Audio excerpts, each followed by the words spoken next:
time to sample some archetypes. So this video is going to cover 4 of the 12 archetypes. Don't worry if these 4 don't resonate with you, just hop over to the other 2 videos and surely 1 or 2 you'll be able to identify with. Now, a friendly reminder that no archetype is better than another. Each archetype has its superpower and its shadow.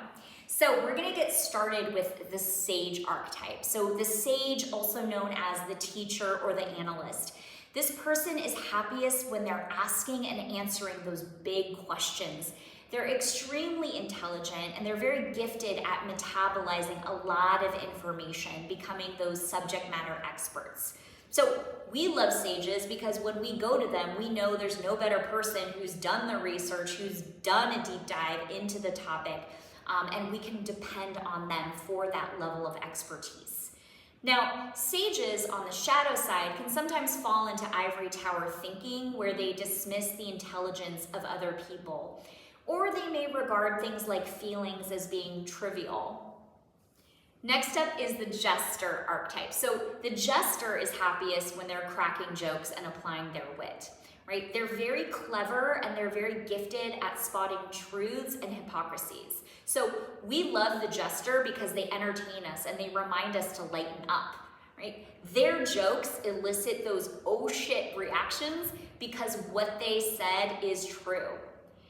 On the shadow side, sometimes jesters have an inability to take anything seriously, or sometimes their humor actually does hurt people's feelings.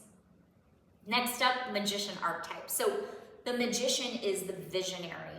They are happiest when they see their vision realized. Magicians are imaginative, they're insightful, and we love them because they develop the vision that we all can get behind. They take these moments of challenge and transform them into magical opportunities. On the shadow side, the magician can sometimes have disdain for people who don't always reside in the space of vision. They may lose patience for those folks, or they may be so addicted to the idea of magic that they're always believing a miracle will save them. Finally, the ruler archetype. So the ruler is happiest when, you guessed it, they are ruling. They love to take charge. They're gifted at orchestrating complex situations.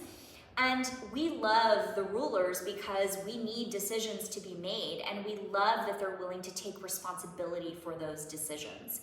Rulers elevate our standards and remind us of what we're working towards.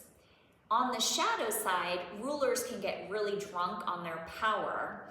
They also can sort of fall victim to playing into the politics and the procedures that are required in a leadership position, which they need to retain and keep.